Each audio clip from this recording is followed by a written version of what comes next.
Support for the Legislature today is provided by West Virginia University, building futures close to home at campuses in Morgantown, Kaiser, and Beckley.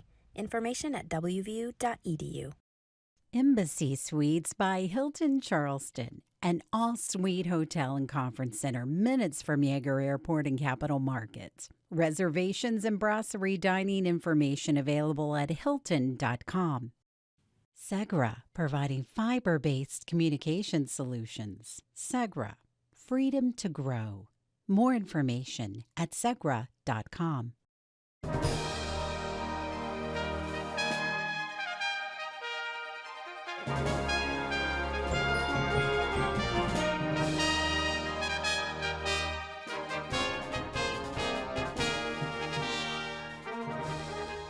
Welcome back to the Legislature Today. I'm Randy Yohe. Bob Brunner is away this week. The Senate's PEIA bill is now in the hands of the House of Delegates. The proposed health insurance premium increases and coverage reductions to shore up the financially challenged program has many up in arms. The bill defenders say proposed pay raises and tax cuts will even things out. Union leaders representing many of the state's 230,000 participants in the Public Employees Insurance Program held a press conference just outside the House chamber after the House Finance Committee advanced the bill to the floor Thursday night. They say their charts and graphs show that Senate Bill 268 would benefit the richest and hurt the poorest by triggering a 26% premium increase, penalizing public employees that are married, potentially lead to the exclusion of first responders from PEIA, and create uncertainty for PEIA retirees. West Virginia AFL-CIO President Josh Sword led the union charge. We're going to encourage policymakers to slow down, to listen to the most important stakeholders. That's the plan participants. So we can make sure this bill provides real solvency for PEIA instead of reducing benefits and kicking people off the plan. In countering the union's claim, House Finance Committee member John Paul Hott, a Republican from Grant County, says state actuarial data shows a $2,300 raise coupled with personal income and vehicle tax cuts will even things out and help counter an expected $400 million PEIA shortfall coming in the next few years. If we don't address the issue, it will be insolvent probably within the next 3 to 5 years. So some of the pros would be is that accompanying that bill is a raise for the public employees with an attempt to offset the average increase in premium and hopefully be some type of a net positive. House Finance Committee member Larry Rowe, Democrat from Kanawha County, says the current PEIA proposal is unfair and everything is loaded to the high-income folks. Rowe explained an amendment he would propose to help fund PEIA. What we need to do is to refund the rainy day fund that we've had for a number of years, and I'll have an amendment to do that on the floor of $100 million, and that would eliminate these huge increases. Sword was asked where the shore-up money should come from if not PEIA members. He said premium increases were expected sooner or later, but not this large lump sum, and he talked of tapping the state's billion-dollar-plus surplus. And I think the surplus is a good place to start. We're swimming in money down here. There is no excuse, there is absolutely no excuse for this in this year. We can make it right, get all the stakeholders in the room, have some honest dialogue. If we can get them to that point, we can come up with a solution that we can all buy in on, I have no doubt. The House moved the PEIA bill to third reading with the right to amend. Several amendments are expected. They will reconvene Saturday morning at 9 a.m. Innovation met education on Career Technical Education Day at the Legislature. From offering baked goods to analyzing biometrics, West Virginia students put on a 2023 vocational show. You had to watch your step for all the robotic devices wheeling around the Capitol Rotunda floor. More than 300 students from state high schools, comprehensive high schools, and career technical education centers showcased both their practical and pioneering programs. Deanna Canterbury-Penn, Career Technical Education Coordinator for the West Virginia Department of Education, says the mission here is letting the lawmakers who decide on education funding see the career paths these students are on in pursuing the jobs of today and tomorrow. So simulated workplaces are in every school for career technical education. So the students actually run companies in their prospective programs of study. So we want them to see that we are really making these kids career and college ready to go out into the workforce. So what's the difference between the shop and home economics classes of 25 years ago and what you see around here today? Well, the technological advances are obvious, but they say, hey, don't sell shop and home ec short. We have everything from robotics to aerospace engineering. So it is a little bit different from shop and home ec when I was in school. But we still do those things with building construction, and we have a lot of baking and pastry and ProStart. So they just really have enhanced the learning for the kids and really put them on the spot to do and be able to go out to workforce to do these things. Enhancing the old and embracing the new. That's what much of today's secondary education is all about. The Senate completed legislative action on some 20 bills, including 6 supplementary appropriations. More than $80 million were set aside for various projects, including $5 million for the Economic Development Fund and $30 million for the Capital Improvement and Operations for DHHR facilities. But the single largest appropriation of the day was in House Bill 3527, which appropriated $25 million for the Department of Education's Building Authority, as well as $15 million to a new equipment fund. Senator Randy Smith, a Republican from Tucker County, stood up to ask Senate Finance Chair Senator Eric Tarr, a Republican from Putnam County, about the equipment appropriation being earmarked for a fleet of electric buses. Do they have any idea how hard them are to push when they run out? I mean, I'm talking from experience. Do they have any idea how hard it's going to be to push them off the road? You're asking the wrong person. I've never pushed one, so. Okay, and do they realize that some of the counties, or I know at least one of them in my district, sent theirs back because it wouldn't pull the mountains? House Bill 3527 was the only supplementary appropriation to pass without unanimous consent on a vote of 20-11, with 3 senators absent. A bill to reduce how much West Virginians pay for insulin passed the House today and was sent to the Senate for their consideration. Emily Rice has more. The West Virginia Legislature once again took up the issue of insulin costs, with legislation passing the House to cap insulin copays for patients at $35 for a 30-day supply. Senate Bill 577 aims to reduce the copay cap on insulin and devices and permit the purchase of testing equipment without a prescription. It faced debate on the House floor from legislators arguing for a free market. Among over 20 delegates who rose to speak to the bill was Laura Kimball, a Republican from Harrison County, who questioned Delegate Amy Summers, a Republican from Taylor County, about including other life-saving medications in the bill. So biosimilars, do you know anything about the biosimilar research? Well, this bill just talks about the insulin. It doesn't talk about biosimilars.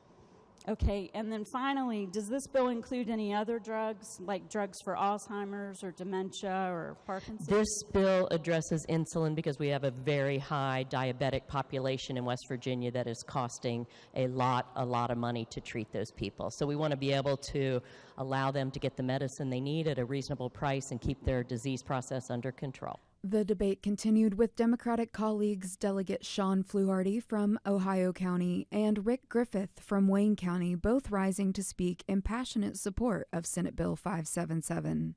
Imagine being from West Virginia and arguing that Big Pharma needs more money. What are we doing? Every day across our state, people who need medications make very tough decisions. We often hear the comparison of, do I buy food or do I buy my medicine? Well, one of the things I think you need to realize is the insurance companies and the pharmacies across this country are doing very well indeed. Before a vote was called, Summers stood to speak to the bill and said it's time that lawmakers consider what's best for the people of the state and help them as they need. I've listened to all the debate here today, and I understand this is a policy decision. I used to be a purist as well, where no price controls. That's not the Republican thing to do. That's not the capitalist thing to do. I'm absolutely against it. But over the years, I've softened a bit as I've thought through how do these government policies, how do these companies, these drug companies, these insurance companies, how do they impact the citizens in my district, the citizens in West Virginia? Drug companies and insurance companies, I feel, may be taking advantage of our people. Senate Bill 577 passed the House of Delegates with 85 yes votes, 12 no votes, and 3 not voting or absent. It now returns to the Senate to review its House amendments. Reporting for the Legislature today, I'm Emily Rice in Charleston. Our reporters can't cover everything, so Fridays we'd like to bring in a reporter from another news organization to discuss what they see and what's going on. Today, Chris Schultz and Emily Rice sit down with Brad McElhenney of Metro News. Thank you, Randy. I'm joined now by Brad McElhenney and our own Emily Rice. Thank you both so much for being here. Thank you. Thanks for having us. So it is, we are down to the last couple days here. It's hard to believe. And Brad, you were actually one of our first guests on one of these Friday, actually the first guest this session on one of our Friday roundtables. And I just wanted to start by giving you an opportunity to take a look back now that we're walk back memory road. Exactly. Yeah. So how has this session shaped up? Is it anything like you expected? Well, sort of. I mean, that first week there was a big rush, particularly in the Senate. They introduced and dealt with 23 bills on their first day floor session, including some big ones like splitting DHHR. And then it felt like things got a little bit bogged down after that. It was a little slower, and now, of course, that we've reached the end, it's the pace has picked up. You can feel the deadlines, the days go longer, and there's a lot still on the agenda. I know we're going to talk about them, but reconciling the budget, which is the big thing we got to do, the tax bill that has morphed a bit since the governor first talked about it, still in the air. Pay raises for public employees, and a bill that does a variety of things to the Public Employees Insurance Agency.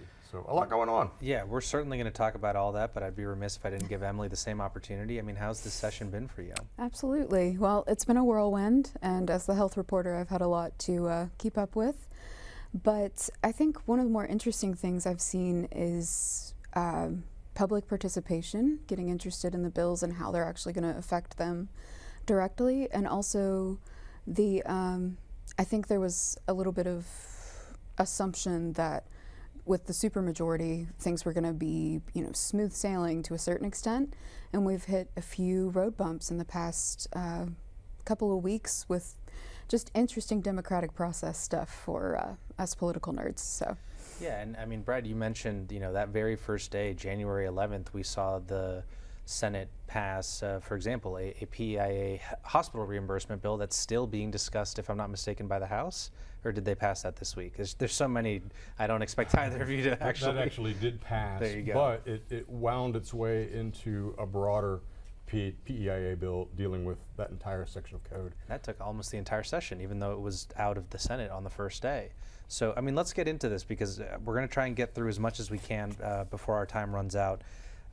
So speaking of pace, crossover day was this week, and so we had a weekend session on Saturday, and we got, as you laid out for us just now, budget, PEIA, pay raises. Take your pick. Which one of those jumped out at you on Saturday? Well, yeah, the Senate dealt with all of those this past Saturday, and now the House lines up this Saturday to deal with many of the same issues because of the crossover day. And Senate Finance Chairman Tarr describes 3 of them as sort of a 3-legged interconnected stool. With the PEIA bill, public employees can expect their premiums to come up, but there is meant to be a $2,300 across-the-board pay raise to absorb some of that. And then also the tax cut bill is meant to give every West Virginian a tax break, leading with a 21.25% personal income tax break. But the question with that is, with those tax cuts, what can the state still afford to do for the services that West Virginians expect? So a lot of intertwined activity. Right, and the budget is kind of, as you were saying, balancing on this stool on top of these 3 contingencies. So, we've seen, or we're actually about to see action on PEIA, as you mentioned, tomorrow. And Emily, you mentioned public interaction. We saw the unions come out and voice their opinion just this morning. Can you give us any idea, Brad, on where any of this stands? Because it seems like you can't finish one without finishing the other, cart before the horse. I mean, where are we at with these? Most of them are on their way to passage in the House of Delegates on Saturday. And there are some minor changes to some of them, so that'll need to be reconciled in the Senate. But PEIA seems to be headed toward passage. That was maybe under some political question in the House because those districts are so small, and in many of them, public employees, the school board, those are the main employers in a lot of these House districts. So to my mind, there was some question about House acceptance of that PEIA bill, but it seems to be moving forward. The pay raise, which is $2,300 across the board, that's a specific bill that deals with the pay raises for teachers and state police because their pay scales are in code. Other state employees are meant to be dealt with more generally by the budget, so that's a little bit of a leap of faith for the agencies. And there was such fighting early on about what shape the tax bill would be, but now there seems to be general acceptance among the governor, Senate leadership, and the House of Delegates. It is, again, different from what the governor proposed. He had said he wanted to do a 50% personal income tax cut over 3 years, and that was it. This is a little broader.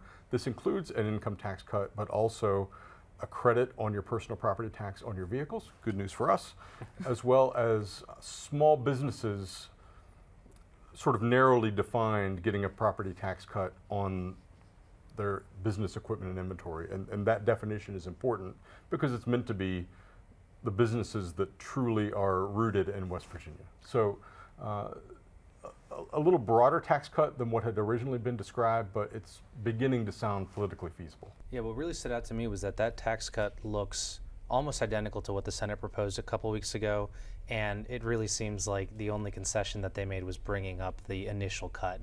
And a lot of it is, more or less what they wanted, and the House, had to make quite a big concession from 30% down to 21%. But, I mean, I don't want to get too myopic on finances. It's obviously a huge topic, and I appreciate, Brad, you really did a great job there wrapping it up for us. But just last night, we saw House Bill 2007 kind of come back up, and that's one that, as Emily said, a lot of people have been keeping their eye on. Just briefly, Emily, what can you tell us about House Bill 2007? Yeah, absolutely. So the way that you were describing that bill is kind of how 2007 is shaped out. There's amendments that have not been attached, and it's going back to the House. That happened in Senate Finance yesterday. Senate Health Committee. They brought in a doctor from WVU. That's Dr. Casey Kidd. This was one of the first times, if not the first, that they had heard from experts on the topic. And the topic being gender-affirming care for those under 18 in the state of West Virginia, and ultimately rejected all the amendments. And we had quite the back and forth within that committee meeting with Senator Tom Takubo, a chair of that committee, and Senator Eric Tarr. And we can get into personal views on something like this, but ultimately, when it came down to it, it was approved as it stood and goes to the Senate Judiciary. Yeah, I mean, an incredibly complex issue, and again, appreciate our panel doing a really good job of wrapping that up here for us. Brad, you had mentioned before we started rolling here, locality pay was another issue that jumped out at you this week. What can you tell us about that? Well, one thing we talked about before we got rolling was these interesting political breakdowns where you would think that the supermajorities in the House or the Senate would be generally on board with the same things. As Emily mentioned, yeah. And with the gender identity issue, the Republican majority leader and the Senate finance leader were at odds, as were some of the other Republican members of that committee. On this one with locality pay, it was a bit of a different dynamic. This would have set up a commission to study the need for higher pay in areas of West Virginia where costs are higher. So think Eastern Panhandle, where the competition is with across the border in Virginia and Maryland. And geographically is the way that debate broke down on the House floor, with Eastern Panhandle representatives joined by both Democrats and Republicans from some of West Virginia's bigger communities against many of the Republican lawmakers from more rural communities, the southern coal fields. And that is the first bill that I've seen make it this session all the way to the point of passage, and it got narrowly voted down. So drama, but not based on party lines, based on the geography of the state. Yeah, and we were also discussing the fact that it's kind of a repeat, not obviously not one for one, but it's very similar to the regional divide that we saw in the Form Energy debate, not only the House but also the Senate, both kind of arguing against a concession for a company coming into the state. So, I mean, just last minute here, any other thoughts, any other things that you're looking at in this final week? Brad? Oh my gosh. Well, one of the things that passed the first day, to circle around, in the Senate was what they called the Anti-Racism Act. That was the culture wars issue of last year's session, passed the first day in the Senate, and it hasn't been heard from since. That's somewhere in the House, and we'll see if we take it up this week to bookend the session. Emily, a couple seconds left. What's jumping out at you next week? HB 2007. I'm wondering if there's going to be action tomorrow within the House. I wonder if they'll take that opportunity. I'm looking at PEIA and continuing health bills within the DHHR reorganization. Okay, well, just a week left, folks. This is all the time we have today. We'll be back next week, and we'll be with you all night on the final night of the session. Randy, back to you. Thanks so much for that, Chris. Tune in to the Legislature today, Monday through Friday at 6 p.m. We'll have more news and interviews from the 2023 legislative session. And remember, West Virginia Public Broadcasting is covering the session daily on our radio news program, West Virginia Morning, and on our news site at wvpublic.org. We also broadcast the daily floor sessions of both the House and Senate on the West Virginia channel, and we stream those on YouTube as well. I'm Randy Yohe. Thanks for joining us. Have a great weekend.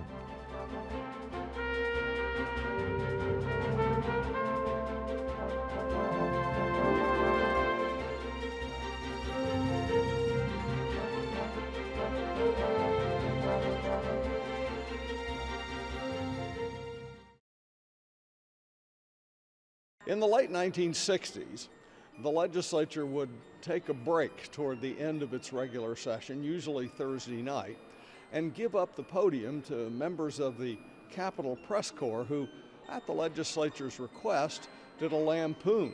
They called it the Third House, and it was mostly broad comedy.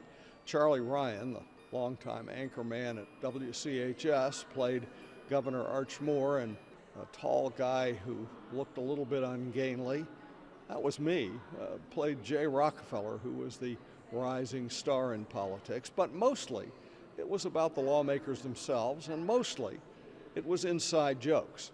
Word got around about the little private party that went on, and pretty soon, the galleries filled up with members of the legislative staff, eager to have a chance to have a laugh at their bosses. The press corps was pretty substantial for the legislative coverage. Generally, there was at least one reporter from each of the television stations, and radio, including West Virginia Public Radio, had at least 3 or 4 people covering the Capitol on a regular basis. They had a place usually in front of the chamber. It's now been moved in the Senate side to the back of the chamber, but on that Third House night, it was the media that was in the front, and we were making fun of the legislators who we had slavishly covered for the prior 50-some days, and the legislature seemed to love it.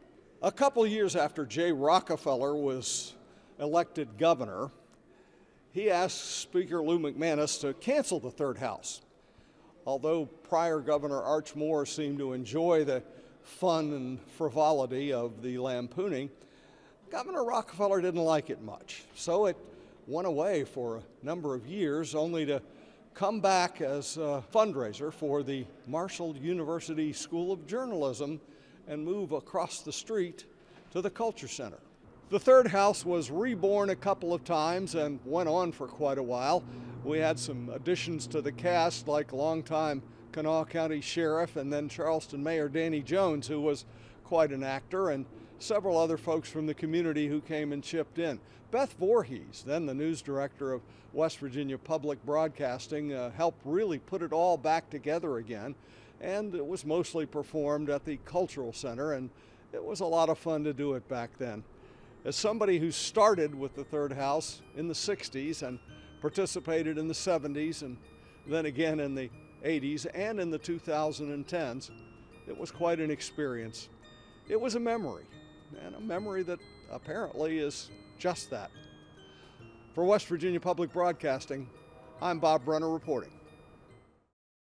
Support for the Legislature Today is provided by West Virginia University, building futures close to home at campuses in Morgantown, Kaiser, and Beckley. Information at wvu.edu. Embassy Suites by Hilton Charleston, an all-suite hotel and conference center minutes from Yeager Airport and Capital Markets. Reservations and brasserie dining information available at hilton.com. Segra, providing fiber-based communication solutions. Segra, freedom to grow. More information at segra.com.